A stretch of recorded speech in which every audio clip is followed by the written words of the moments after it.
perrísimas a veces, y a veces no tan perras y más humanas. Hoy tenemos varios temas, tenemos un pendiente de la semana pasada que nunca les aclaramos, que a lo mejor les podemos aclarar hoy, que nos preguntaron, bueno, ¿qué pueden hacer a todos estos que corrieron del tribunal laboral en el DF sin avisarles qué agua va y sin ninguna indemnización? Y preguntaron que qué podíamos hacer. Entonces tenemos eso como un tema y luego tenemos como temas adicionales el outsourcing, el teletrabajo, las vacaciones y el REPSE, que es el registro de prestadores de servicios especializados u otras especialidades de quienes saben o no saben lo que están trabajando, pero que se ponen bajo el RESPE. ¿De acuerdo? ¿Tú crees que les podemos decir primero qué hacer a todos estos de la conciliación y arbitraje? Mira, no es un problema propio de la Ciudad de México, es un problema nacional, es una pregunta y un cuestionamiento que nos hacíamos todos los que estábamos inmersos en el mundo de la justicia laboral, incluyendo a tu servidor, que a mí me tocó la transición de las reformas de la Constitución y de las reformas a la Ley Federal de Trabajo en las que la tendencia es desaparecer las juntas de conciliación. No desaparecen categóricamente. Lo que pasa es que ya no reciben más juicios. Entonces, al ya no recibir más juicios, quedarse nada más con los que están, pues evidentemente se van a ir achicando. Va a llegar un momento en que los tribunales del trabajo viejos, las juntas de conciliación, pues vayan sacando todos sus expedientes hasta que ya no lleguen a tener ninguno. Por ejemplo, aquí en Tijuana, ¿no? En Tijuana hay 5 juntas de conciliación, había 10,000, 20,000 expedientes, cada día entraban 30, se arreglaban la mayoría. Es que aquí en Tijuana es muy conciliadora la plaza, es muy conciliadora, se arreglaban, no se iban a sentenciar, pero donde voy es que va a llegar un momento que las juntas para el año que entra van a tener 7,000, para dentro de 2 años van a tener 5,000, para dentro de 3 años van a tener 4,000, para dentro de 5 años van a tener 1,500 y para dentro de 6 años van a tener 1,000, hasta que se vayan extinguiendo, ¿no? La preocupación que había aquí, y que es la que hay en México, en la Ciudad de México, en Monterrey, en Sinaloa, en todo el país, a nosotros, porque nos tocó el segundo grupo, no fuimos el primero, fuimos el segundo grupo, y ahorita acaba de entrar el tercero es el que comentas, el de la Ciudad de México, pues todos estaban muy preocupados allí en las juntas de conciliación, porque decían, bueno, y a partir del 1 de mayo de este año, que entró en funciones el segundo grupo, el de lo que le corresponde baja, lo patearon como por 4 semanas más, un mes más, que entraron en funciones en abril. Entonces decían, ¿qué va a pasar? Había una psicosis en las juntas de conciliación de qué iba a pasar con todos los empleados de ahí, que los van a liquidar, o sea, pues, se van a quedar sin trabajo. Eso no puede ser. Yo creo que las notas, no las he visto muy bien, pero las notas que están saliendo en la nacional de lo que está pasando en la Ciudad de México son más notas amarillistas que la realidad. No los pueden correr, no los pueden liquidar de un día para otro. Son plazas sindicales, el sindicato tendrá que negociar la reubicación de los empleados. Ahorita, por ejemplo, la Junta sigue funcionando, la Junta de la Ciudad de México sigue funcionando tal cual, tendrá algún demandas, pero siguen teniendo los miles y miles y miles y miles de expedientes ahí trabajando, que es imposible que se deshagan de los trabajadores porque no podrían sacar. Entonces, no sé, esa nota ya me la habías comentado, pero yo creo que debe tener un poco más de tinte amarillista y política sindical, ¿no? Que están presionando o utilizando este argumento para golpear al gobierno o para exigirle al gobierno algunas otras cosas más, ¿no? Aquí no, a ningún solo trabajador de la Junta de Conciliación y Arbitraje que despidieron, ni uno solo. Se van a ir achicando, ¿no? ¿Qué quiere decir eso? yo tenía una plantilla, cuando yo estaba eran como 70, las deben de tener, al ratito de esos 70 se la van a bajar a 60, las van a acomodar en otras áreas de gobierno, y luego van a quitar otros 20, las van a acomodar en otras áreas de gobierno, porque son plazas del sindicato, y generalmente esas cosas se llegan a negociar, no se tienen que negociar. Entonces, yo no creo que de ese punto no hay preocupación, no debe de haber preocupación. Lo que sí hay es una incertidumbre muy grande de parte de los trabajadores y de parte del sindicato de los trabajadores de gobierno ahí en las juntas de conciliación. Y no nada más es la Junta de Conciliación de la Ciudad de México, son las juntas de conciliación de todo el país, porque en todo el país tenemos el mismo problema. Llevamos ahorita en la tercera etapa, eran 3 etapas. La primera, los estados con menos chamba, ¿no? Estados chicos, la segunda con estados medianos como Baja California, y ahorita la tercera etapa es como la Ciudad de México, ¿no? No he sabido yo que haya algún problema real, como no sean notas alarmistas hay mucha reacción al tema de la implementación de la justicia laboral, ¿no? Hay mucha reacción de parte de abogados, de parte del sindicato de los trabajadores, de parte de los trabajadores, de parte de cámaras empresariales. Traen una incertidumbre de qué es lo que va a pasar. Están acostumbrados a trabajar bajo un sistema y bajo un método que tiene desde 1931 con las juntas de conciliación y arbitraje. Entonces, 90 años trabajando con juntas de conciliación y arbitraje que estaban tildadas de corruptas, de opacas, pocas transparentes, lentas, caras, así las tenían etiquetadas, ¿no? Entonces, no es del todo cierto, tampoco es del todo falso. Debo reconocer que sí había mafias, sigue habiéndolas, sí había industrias del laudo, seguía habiendo cosas raras, ¿no? Por eso desaparecen, y toda esa gente operadora de ese sistema de coyotes, líderes sindicales blancos, que ya hemos hablado mucho de ellos, líderes sindicales charros, abogados que viven de los trabajadores, abogados sindicatos que extorsionaban con huelgas, contratos colectivos falsos, simulación de hechos de parte de los abogados, los trabajadores, de decir mentiras en los juicios, el tenor mentiras, etcétera, etcétera.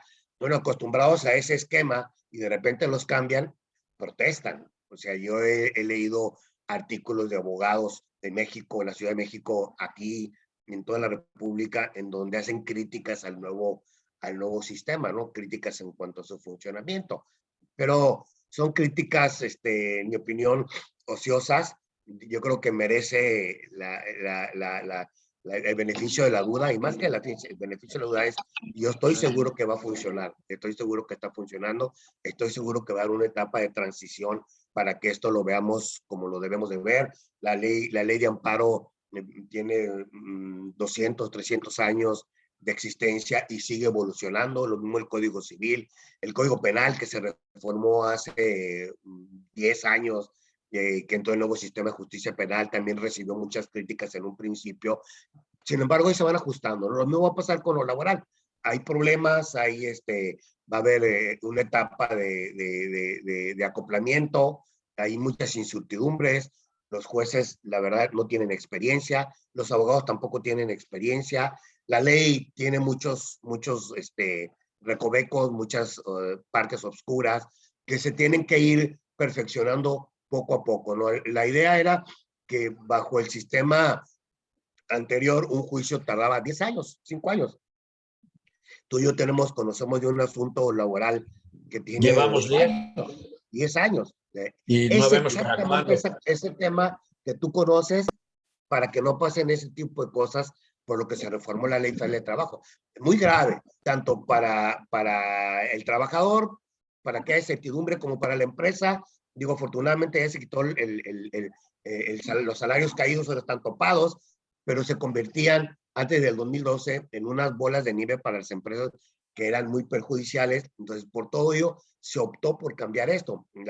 Todo el mundo apostamos, y todos apuestan a que ahora los juicios van a durar mucho menos. Y me consta, yo sé de juicios nuevos, aquí en Baja California tiene escasos 7 meses que inició el sistema en juicios federales, en los ordinarios tiene un poco menos, y en los juicios federales ya sé que ya empezaron a salir las sentencias de los nuevos juicios, cuando en una junta federal, para que te saliera un laudo de un juicio laboral, tendrían que pasar 5 años, 6 años, 7 años, 10 años, lo cual es ridículo y es absurdo. Bueno, ya la muestra ahorita que estamos viendo es que en los nuevos juzgados, para empezar, no todos los asuntos llegan a juzgado.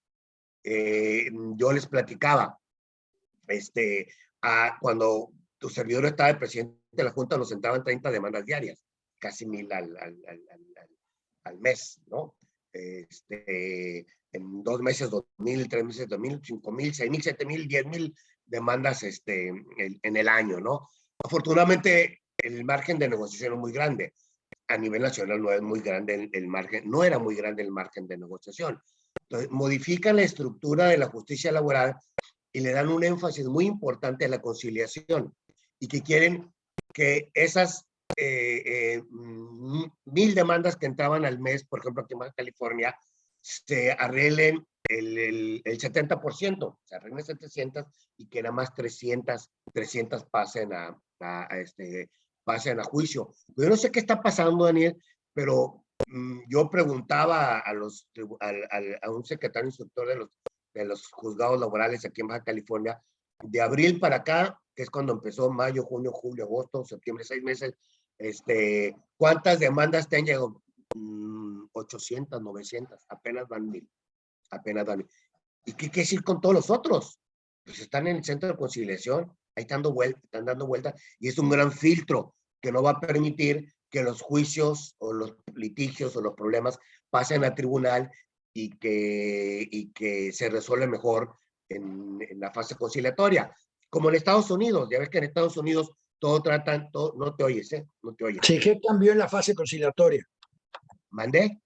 ¿Qué cambió en la fase conciliatoria? Bueno, en la fase conciliatoria, antes la conciliación hacía la Junta de Conciliación, por eso se llamaba Junta de Conciliación y Arbitraje, ¿sí? Era junta para negociar, y si no negociabas, te ibas al laudo o a la sentencia. Ahora esa función de la junta la parten en dos. Una se la dan a los juzgados laborales y la otra se la dan a un centro de conciliación, y las juntas de conciliación le hacen así, los hacen para un lado, quédense con lo que traen, terminen lo que traen, mueran ustedes solitos, corruptos, opacos, transparentes, ustedes ahí acaben con el cochinero que traen, así, en esas palabras, ¿no? Borrón y cuenta nueva, borrón y cuenta nueva. Ahora la conciliación la va a hacer un ente, un organismo público descentralizado, autónomo, patrimonio autónomo, personalidad jurídica propia y patrimonio autónomo. Y van a ser conciliadores especializados, digo, no son especializados ahorita porque pues acaba de empezar hace 4 meses, pero seguramente se van a especializar más. Y ustedes nada más se van a dedicar a conciliar. Y está funcionando. Yo, mis clientes, mis asuntos que me caen 20, 30, 40, 50 que me han caído en estos tiempos, 1 o 2 se fueron a juzgado, nosotros los estamos negociando. O sea, quiere decir que sí está funcionando la negociación. Quiere decir que si está funcionando la negociación, se van a ir muy pocos asuntos a tribunales. Y quiere decir que los pocos asuntos que se vayan a tribunales, pocos entre comillas, se van a resolver. La ley dice que 3 meses, yo no creo que 3 meses, pero que se resuelvan 5 meses, 6 meses, no más de un año, que ya tengas tu juicio. Y se me hace mucho. Yo creo que bien van a poder terminar en 5, 6, 7 meses los juicios. La ley dice, ¿Pero qué cambió de fondo? ¿Qué quitaron?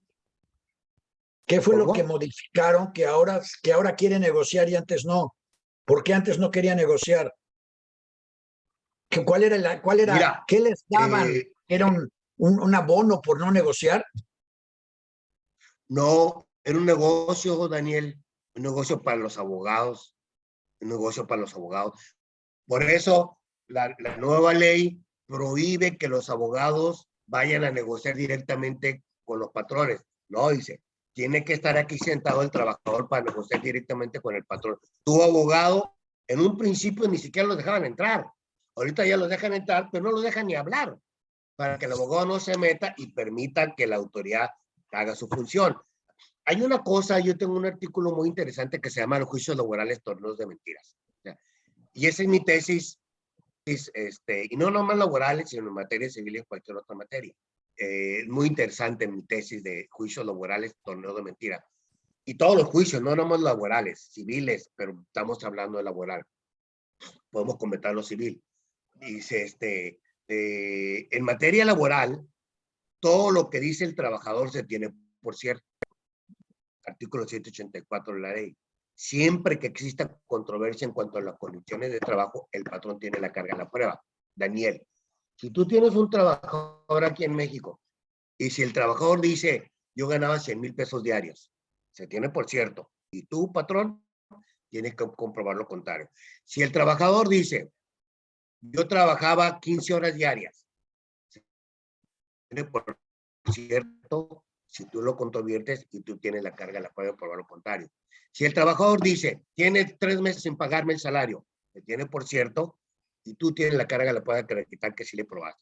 Si el trabajador dice, no he dado vacaciones en todo el año, tú tienes la carga de la prueba. Todo lo que diga el trabajador se tiene. Tú me despediste, tú tienes la carga de la prueba. Bueno, aprovechándose de esas bondades de la ley, ¿sí? Surgieron muchas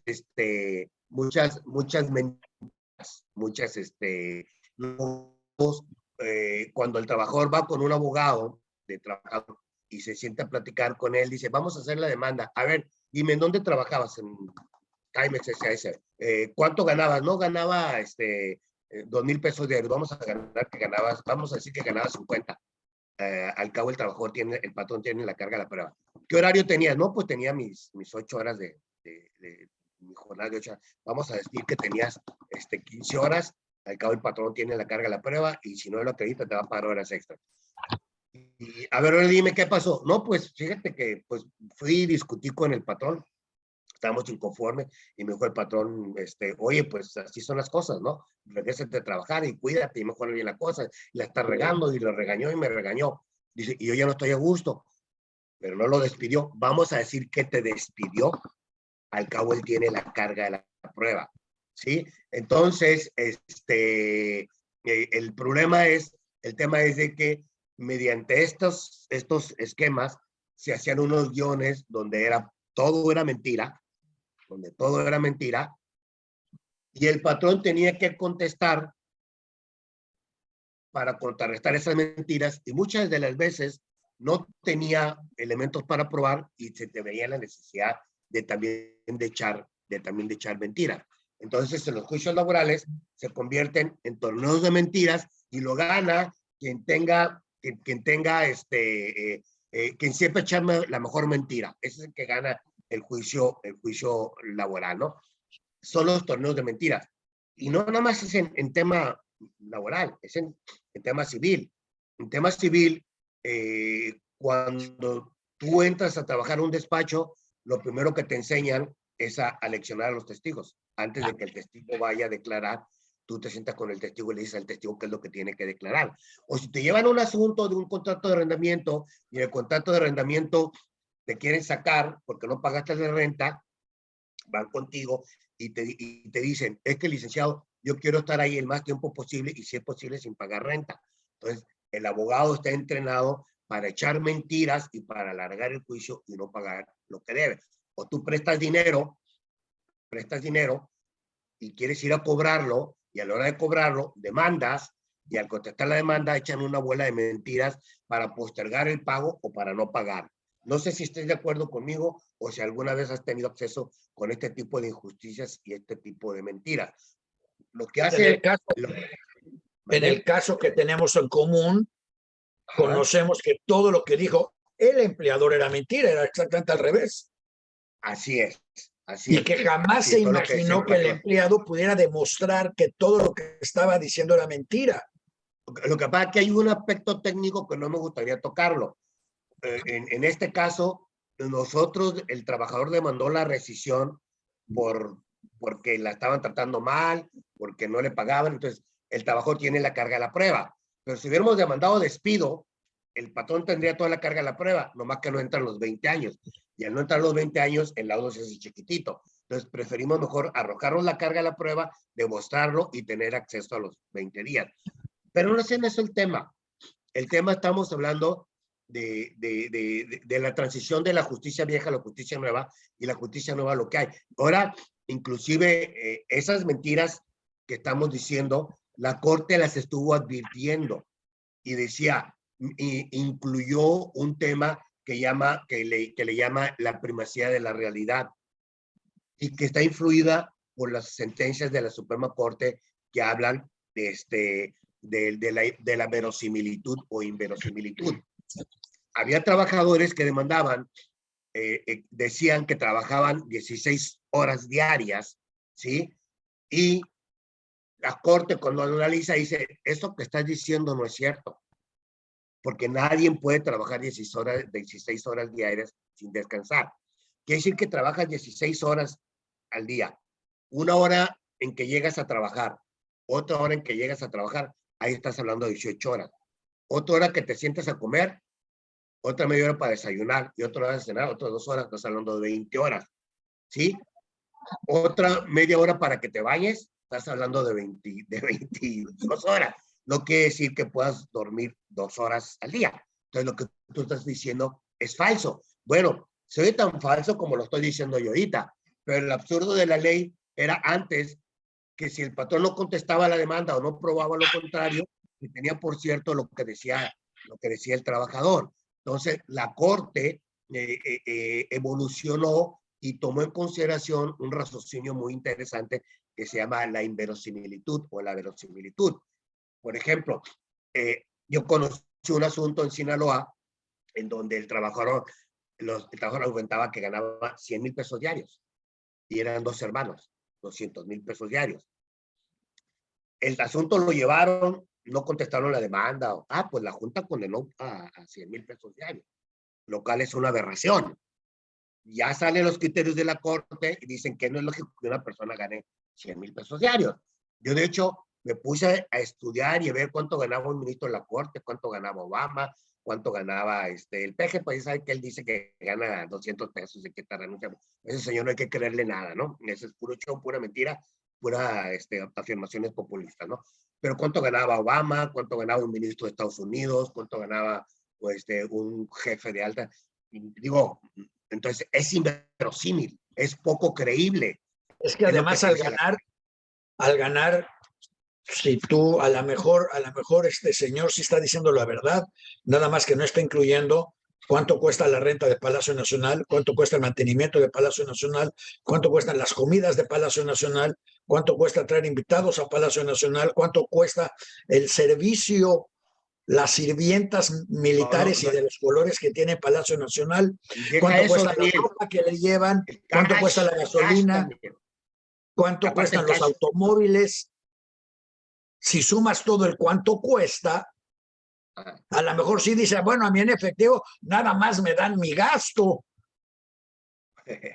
Así es. Pues bueno, pues sí, en tu gasto, pero ya te pagaron todo lo demás, incluyendo el súper y las tortillas caras. Y el cash, que no lo mencionaste, ¿no? El que ese no lo reportan, ¿no? No, porque el cash no vale. No hay recibo firmado. No hay recibo firmado, ¿no? Y si los hermanos reciben cash, ese no es delito, ¿no? No, bueno, es que es contribución. Es una unción. Si yo conociera a tu hermano, seguramente yo le daría una bolsa de supermercado con efectivo como una contribución para tu trabajo. Y si tú conocieras al mío, seguramente harías lo mío. Todos hacemos eso, ¿no? Así es. Pues bueno, retomando el tema para salir y ahorita platicamos de lo que te gusta, ya sé cuáles son los temas que te gustan.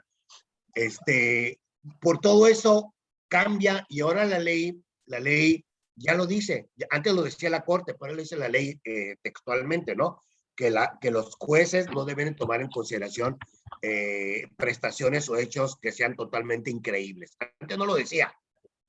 Y te encontrabas con laudos, sentencias condenatorias diciendo que trabajaban 20 horas diarias. o que ganaban 50,000 pesos diarios. Yo los vi, a mí me tocó Ahora ya eso ya está, ya es cosa del pasado, cuando menos en papel. Vamos a ver cómo funciona en la práctica, ¿no? Cómo es. Bueno, ese es el esquema. Ahora, ¿de qué quieres platicar, Daniel? ¿Quieres que me platicar imagino, es que me imagino que este tipo de situaciones es precisamente lo que le da pie y existencia al outsourcing, porque el outsourcing lo que ofrece es, yo voy a contratar, el empleado va a trabajar para mí, yo tomo todas estas broncas y te mando gente.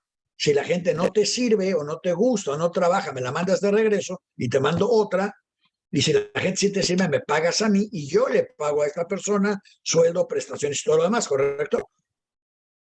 ¿O estoy Y mira, malentendiendo el qué outsourcing? bueno que tocas el tema y tú que eres una persona que entiende muy bien esto y que ojalá y mi explicación que te voy a dar ahorita te centre más en el tema del outsourcing, igual a todo el auditorio que nos está escuchando a lo largo de meses o de años, desde el 2012, fue un tema muy recurrente, el outsourcing, el outsourcing, el outsourcing, el outsourcing. El outsourcing, como lo dice la palabra, es un anglicismo, es sacar, ¿no? Sacar de la empresa. El outsourcing es bueno, el outsourcing no estaba prohibido o no está prohibido en su esencia pura. El outsourcing es un método que fue inventado no aquí, es un método que viene de Europa y que viene de los Estados Unidos, los ingleses, que quiere decir tu actividad especializada, sácala de tu empresa. Si tú te dedicas, si tú eres un casinero y tu negocio es vender boletos de apuesta, dedícate nada más a vender los boletos de apuesta. No te dediques a vender comida, no te dediques a limpiar, a darle mantenimiento a tus máquinas, no te dediques a la mercadotecnia, no te dediques a la contabilidad. Eso dáselo a personas externas y tú dedícate a lo tuyo. Tu empresa que te dedicas al transporte de pasajeros y que te tienes tus centrales de autobuses grandes y que tu negocio son vender boletos y tener tus camiones, incluso los camiones de trabajo especializado. Dedícate a vender tus boletos. Tú no te dediques a arreglar los camiones porque es un trabajo especializado de mecánico. Tú no te dediques a la seguridad de tus empleados o de la fuente de trabajo. No contrates personal de seguridad, no contrates personal de limpieza, no contrates personal de bebidas y alimentos. Sácalo, porque ese es bebidas y alimentos y ese es un trabajo especializado. Así, sácalo, tú nada más te quédate con lo tuyo. Y te puedo dar muchos ejemplos, ¿no? La figura es buena, es válida, y yo creo que todos la debemos de aplicar.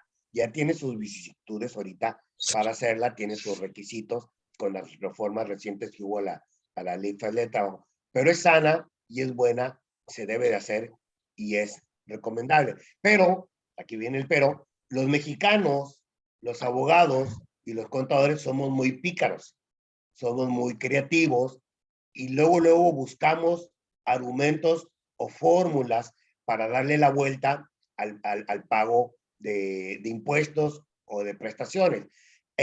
Inventaron el outsourcing malo, ¿sí? Outsourcing hay bueno y hay malo. El outsourcing es bueno, pero una parte lo convirtieron en malo.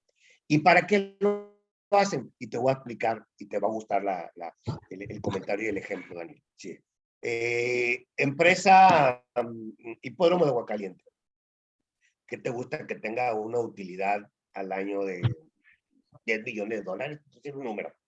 10 millones. La Ley Federal del Trabajo te habla del reparto de utilidades. El reparto de utilidades. Que te dice que le debe dar el 10% del reparto de utilidades a los trabajadores, ¿sí? El reparto de utilidades. Y si tienes una utilidad de 10 millones de dólares, voy a quitar la palabra hipódromo, porque son mis clientes y no es el caso. Fogoneros SASB, tiene una utilidad, los mineros, tienen utilidad de 10, 20 millones de dólares al año. Entonces, esas utilidades de 20 millones de dólares al año tienen que quitarle el 10%, o sea, 2 millones de dólares y repartirlo entre los trabajadores. Ese es el reparto de utilidades. ¿Y qué relación tiene con el outsourcing? La relación que tiene es que contadores léperos y abogados léperos, yo nunca me gustó, nunca lo toleré y a mí me lo ofrecían para mis clientes, vienen y te dicen, mira, vas a formar una empresa nominera, vas a formar una empresa de papel, ¿sí? Yo te voy a proporcionar el personal. Saca todo tu personal de tu nómina. No van a ser tus empleados, van a ser empleados míos. ¿Sí? A mí nada más me pagas para pagarle su nómina. ¿Ok? No tiene otro ingreso la nominera o la outsourcing mala. No tiene otro ingreso. Llega el final de año, Fogoneros SASB, minera, tiene 10 millones de dólares de utilidades, pero como no tiene trabajadores, pues no tiene utilidades a quien repartir.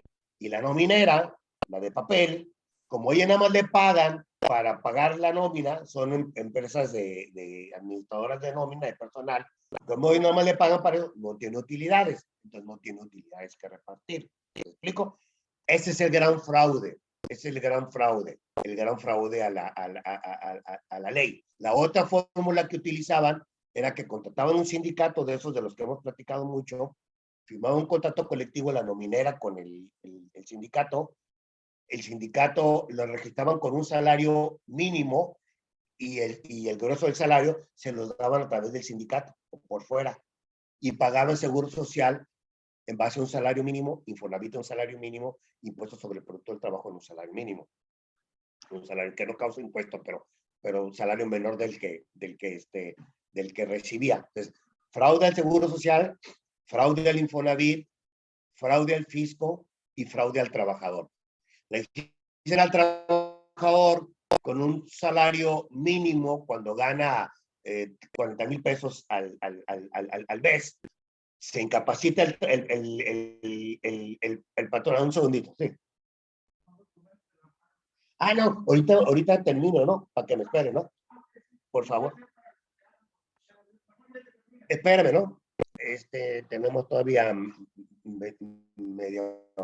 Entonces, el trabajador se incapacita, como lo tienen dado de baja con un salario mínimo, mínimo, le pagan su capacidad con el salario mínimo. Ahí sufre el trabajador. Sus vacaciones en base al salario mínimo. Su aguinaldo en salario mínimo. Y cuando te quieras jubilar, como cotizaste en base al salario mínimo, tu jubilación es pequeña. Fraude al trabajador, fraude al fisco, fraude al seguro social, fraude al Infonavit. ¿Sí? Todo el país estaba inundado de eso. Creo que el 30% de las empresas que elaboraban en México utilizaban esta cochinada. Pero déjame lo más grave de todo, Daniel. El gobierno la utilizaba. Había empresas de gobierno que utilizaban el sistema del outsourcing. Era tan común, era tan usual, para que te des una idea del tamaño del fraude que había en México y el tamaño de la evasión. Y aquí sí, déjame decirte, tu presidente, mis respetos. O sea, yo creo que no se necesitaba hacer una reforma para atacar esto, porque a todas luces era una simulación. Y tal como estaba redactada la Ley Federal del Trabajo, bastaba con que la Secretaría de Trabajo hiciera una inspección que detectara esto y que pusiera multas multimillonarias, hasta de 400,000 pesos por trabajador. Una empresa que tiene 1,000 trabajadores por 400,000, pues ya te imaginarás del tamaño que pudiera ser la multa.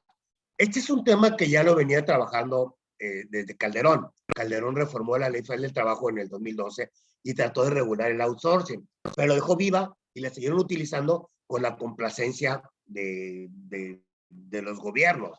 Y me importan poco los colores, si es azul o si es rojo. Era la complacencia del gobierno. Entra el nuevo gobierno y ellos, bien interesante, Daniel, hacen una reforma fiscal disfrazada de laboral. ¿Sí? El outsourcing no es en realidad una reforma laboral, es una reforma fiscal. ¿Por qué? Porque ahora, cuando haces un contrato especializado, tienes que ir a sacar un documento que se llama el REPSE, el Registro de Empresas Especializadas.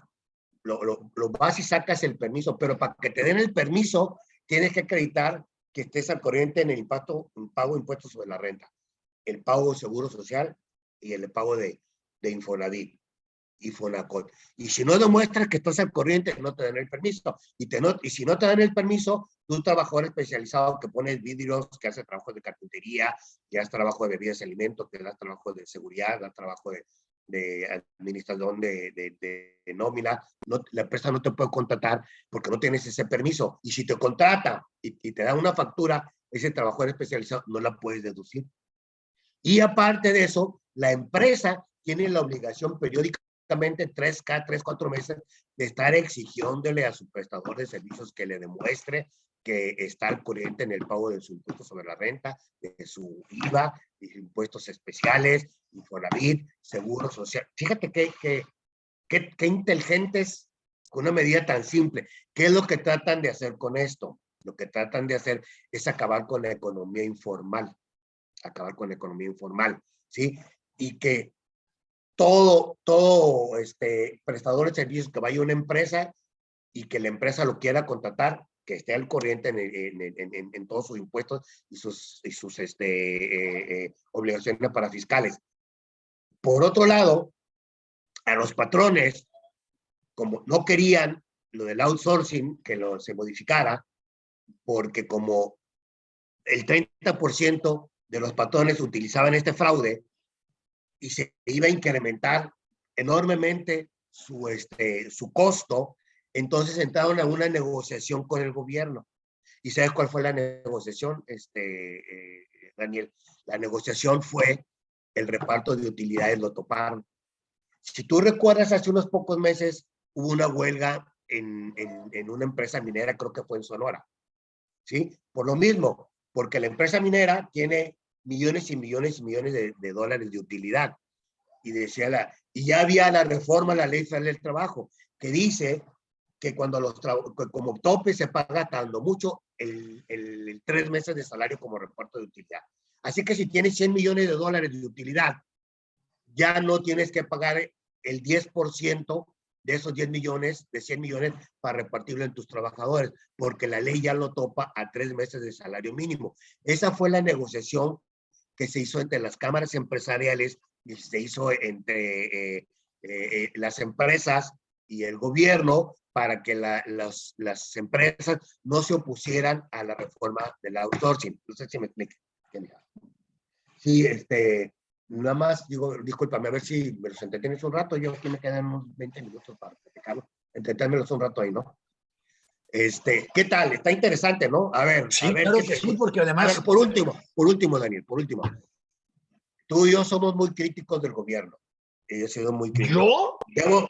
Tú eres muy crítico del gobierno, yo también. Debo de reconocer que aquí hicieron lo correcto, tuvieron aquellas cosas que no tuvieron los señores anteriores. Y como es populista, fue una medida popular, fue como todas las que te podré platicar ahorita, fue algo que a la gente le cayó bien, no le cayó bien a los empresarios, pero al grueso de la gente le cayó entre ellos. A mí me gustó la vida que hicieron. Todos tenemos que pagar impuestos. Se tiene que acabar con la economía informal, ¿no? Creo que le hace falta otro tipo de medidas para nivelar esto, como por ejemplo yo tenía aquí en la bitácora, platicarte de eso de aumentar el doble del salario mínimo, eso de querer aumentar al doble el pago de vacaciones, eso del outsourcing, eso de dar permisos o licencias a los papás trabajadores igual como si fueran mamás. Son medidas, no, si bien es cierto que son populistas, también son medidas justas. Lo que no es para justo, decirlo en su justo contexto, esas sí son medidas como en Suecia y Dinamarca, pero que funcionan. Ahorita te doy la palabra, porque es el tema que te voy a... Son justas, pero aparte quieren reducir la jornada laboral, jornada de 8 a 6 horas, de trabajo 6 horas diarias, 36 horas a la semana. Te quieren doblar el salario mínimo, quieren que pagues el doble de vacaciones, quieren que le des permiso a los papás a los papás que tienen niños, cuando eres un niño, que así como le das a la mamá un mes y medio antes y un mes y medio, porque también se los des a los papás. O sea, quieren darle todo a los trabajadores. Qué bueno. Yo creo que nadie de nosotros está inconforme con que el trabajador gane más y tenga mejores condiciones de trabajo. Pero no es así como se va a acabar con el problema de la pobreza en México. Como se va a acabar con el problema de la pobreza en México, es con un equilibrio. Tiene que haber alguien que produzca ese dinero suficiente como para que le puedas pagar el doble del salario mínimo, como para que pueda pagar el doble de vacaciones, que tengamos economía como Suecia, como Noruega, como Finlandia, esos países del norte de Europa, que los ponen como ejemplo estos burros que presentan las propuestas, porque son diputados burros, los ponen como ejemplo. Es que en Suecia sí funcionó. Sí, que en Suecia sí funcionó que den más días de vacaciones, sí funcionó que redujera la jornada de trabajo. Claro, sí funciona porque son países cultural, económica y históricamente mucho más avanzados que nosotros. En Suecia, todos los diputados saben leer y escribir. Ya con eso. Y los senadores no se reúnen para cenar, se reúnen para leer, pensar, discutir y analizar. Y todo lo que estás diciendo es perfectamente correcto si le encuentran la cuadratura a cómo hacer para implementar todas esas medidas y que los aumentos en los costos de los productos, que obviamente tienen que reflejarlo, no generen una red inflacionaria tal que minimicen o eliminen por completo las ganancias de esas reglas. Si la gente que está votando esas leyes nunca ha tenido un negocio, no lo puede entender. Yo creo que la primera ley que habría que hacer es que todos los diputados, antes de ser diputados, tengan durante un año que abrir un negocio propio con su dinero y quebrarlo o ser un éxito. Si es un éxito, ya no van a querer ser diputados. Y si lo quiebran, van a querer ser diputados, pero a lo mejor por lo menos se acuerdan de qué fue lo que los quebró. Y a la hora de hacer leyes pueden entender cómo hacer leyes que no quiebren a los demás. Porque no tiene chiste tener a 1 millón de empleados de 6 horas si las empresas quiebran. El chiste es que las empresas para las que trabaje ese 1 millón de empleados no solo sean buenas y productivas, sino que sean tan buenas y productivas que por lo menos 10,000 de entre ese 1 millón de empleados salgan de esa empresa para generar su propia empresa. Porque así como está el outsourcing válido, si esta gente que está trabajando en una empresa, voy a hacer algo más así maloso, gente que trabaja en un despacho legal, se está viendo todo lo que tú haces en tu despacho y descubre algo que constantemente repites y que él cree que te quita eficiencia y que te quita, no sé, ingresos, te lo dice y tú dices, a mí no me importa, aquí se hace así porque así lo hacía mi abuelito y así lo hace mi tío y así lo hace mi perro y así lo hago yo. Perfecto, si él está ganando bien, él se puede salir porque tiene por lo menos el capital para comer, juntar a otras personas, explicarles lo que va a hacer, crear una nueva empresa y a lo mejor darte a ti y a todos los demás ese servicio por outsourcing de lo que tú no quieres o no puedes resolver porque no es tu tema. O sea, esa parte del outsourcing me queda muy claro. Si yo te digo a ti que los baños en tu oficina están sucios y que el café es malo, lo cual no es cierto, yo llevo mi café nomás porque estoy loco, pero no es cierto que sea malo. Entonces, bueno, pues esto no es ni cafetería, ni aquí nos dedicamos a lavar baños. Pues es cierto. Una compañía de outsourcing que te ofrece el servicio de limpieza a ti y a 100 negocios a tu alrededor es mucho más eficiente ese trabajo que tú. Y ese trabajador puede ganar lo que dicen esas leyes y puede trabajar esas 6 horas y ser muy eficiente en lo que está haciendo. Y ese trabajador, de 100 de esos trabajadores, 10 pueden salir de decir, ¿sabes qué? Yo voy a crear mi propia empresa de limpieza o voy a crear una empresa de químicos porque estoy viendo que estos no usan buenos químicos o no puede ser que la compañía de químicos no haga esto o voy a inventar una escobetilla nueva. Digo, finalmente, todos los artefactos que hay hoy para limpiar baños no existían hace 50 años. Alguien los inventó. Y ese alguien pudo haber sido cualquier trabajador mexicano que además son muy imaginativos y creativos. si tienen el tiempo, la paciencia, la agilidad y la tranquilidad para hacerlo y o los medios para outsourcingarlo y crearlo. Entonces, ese es muy bueno, el único chiste y la única duda que me quedó de lo que estabas exponiendo era el gobierno usaba a los outsourcing malos porque seguramente el director de ese grupo del gobierno se quedaba con la lana. Millones y millones y millones. Mira, a mí me llegaban, tengo algunos clientes grandes y me llegaban esos despachos de contadores y me dicen, oye, dile a tal empresa que tiene 2,000, 3,000 trabajadores de que la nómina, que el outsourcing, te doy no me acuerdo cuánto me ofrecen, 3, 4%. ¿Qué tal? De una empresa que tiene una nómina de millones de pesos diarios, ¿no? Entonces, había... Bueno, pues imagínate el grupo Electra, que aceptó pagar 3,000 millones de pesos de los 30,000 millones que les descubrieron que deben. Lo cual quiere decir que debe haber 90,000 millones que no les han descubierto. Así es.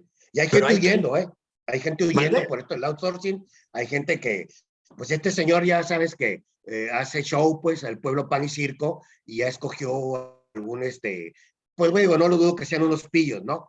Y hay gente huyendo, hay gente defendiéndose por los fraudes que cometen. Y eso lo pudieron, no había necesidad de reformar la ley, lo pudieron haber hecho desde la época de Peña Nieto, pero no lo hacían, ¿por qué? Porque, mira, me platicaban mis clientes, amigos, empresas grandes, que llegaban a ofrecerles el servicio, llegaban en jets privados, llegaban y bueno, con una cosa horriblemente escandalosa del dinero que se robaban utilizando toda esta cochinada, ¿no? Por mí qué bueno y por mí que los metan al bote a todos. Yo me pregunto, y a lo mejor mi pregunta es realmente tonta. Yo creo que sí es realmente tonta. Toda esta gente que se hizo multimillonaria, ¿algún día se arrepentirá de haberse robado todo ese dinero? ¿O algún día se dará cuenta que todo ese dinero a lo mejor lo único que le trajo fue un montón de droga para sus hijos? O a lo mejor no, y no le trajo ninguna droga a sus hijos y sus hijos siguen felices de la vida.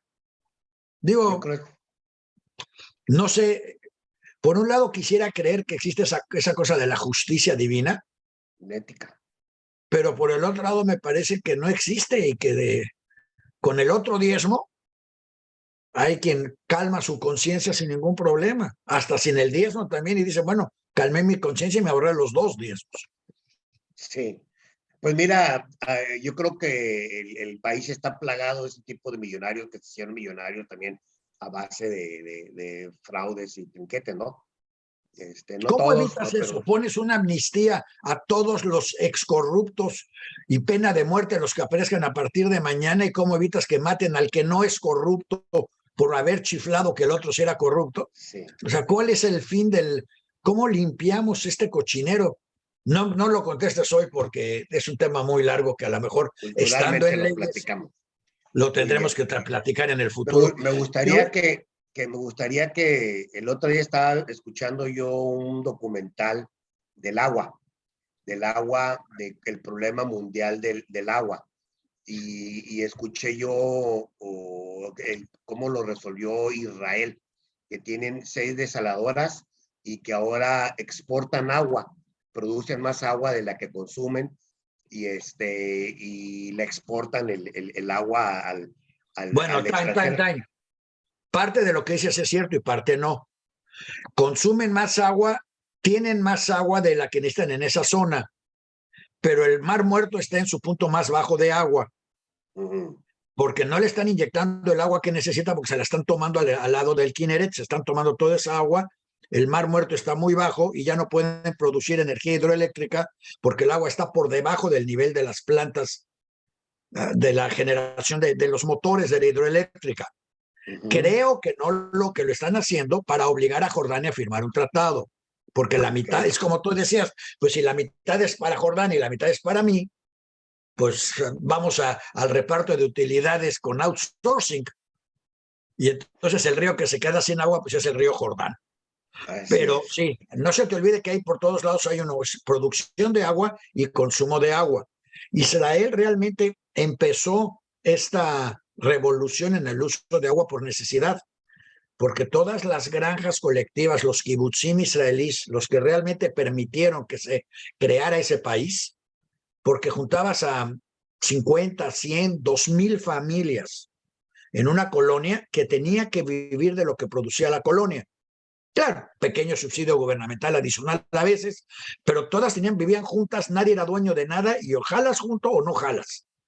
Y casi todas estas estaban a la entrada, o sea, eran las fronteras del país. Y en ese momento las fronteras del país eran prácticamente las fronteras del desierto. Entonces estabas en tierras exactamente como las de Tijuana.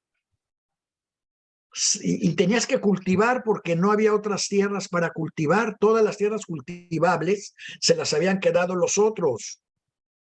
Y entonces inventaron que en vez de regar como se riega, por ejemplo, en el Valle de Guadalupe, aspersión. Se riega por goteo.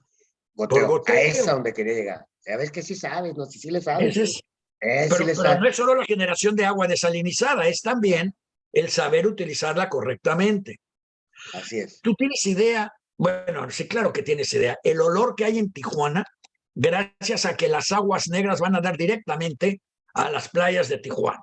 Sí. Con lo cual resuelven 3 problemas. Que no vengan turistas, que toda la ciudad apeste y que las aguas negras brillen generando todo tipo de problemas, que la gente más se meta a nadar como si nada. Pero en fin, si toda esa agua se tratara, no tendrías que desalinizar tanto.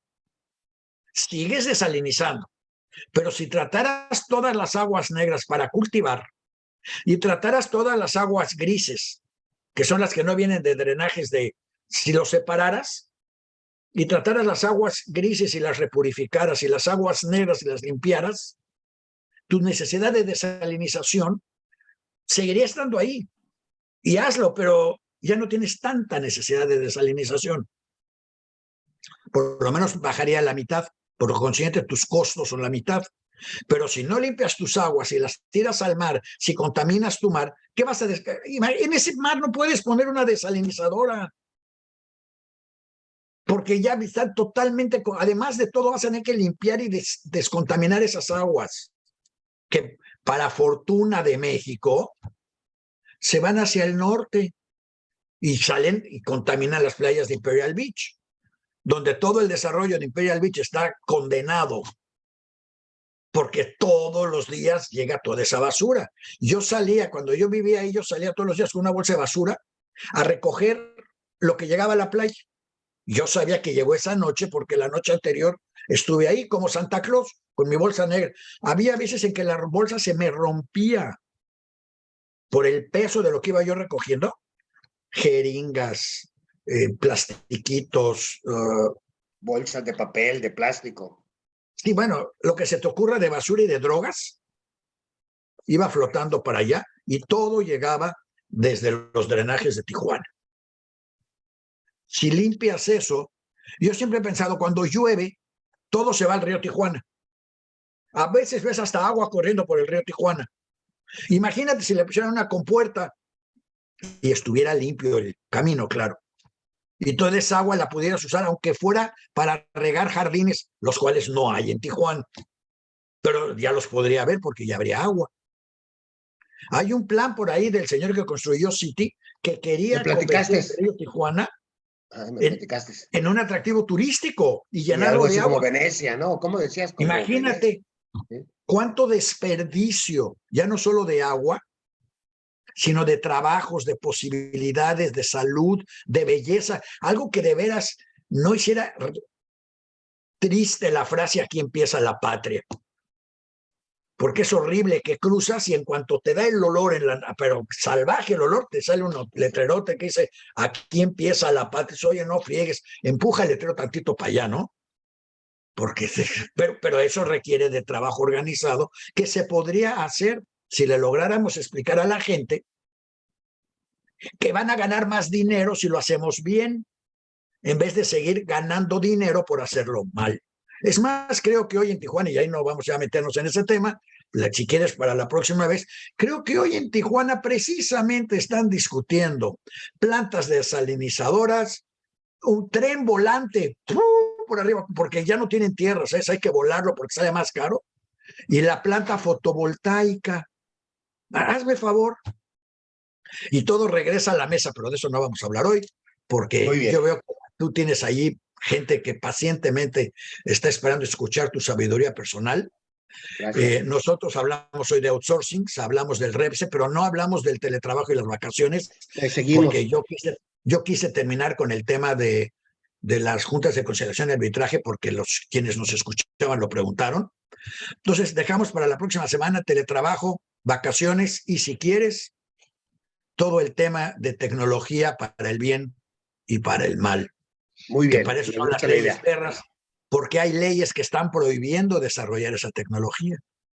Sí. Y aunque no son laborales, pues están afectando. Muy bien. Muchas gracias, Daniel. Gracias. Buenas tardes a todos. Tu sabiduría siempre es bienvenida y por ahí tenemos algo pendiente. Claro que sí. Hecho.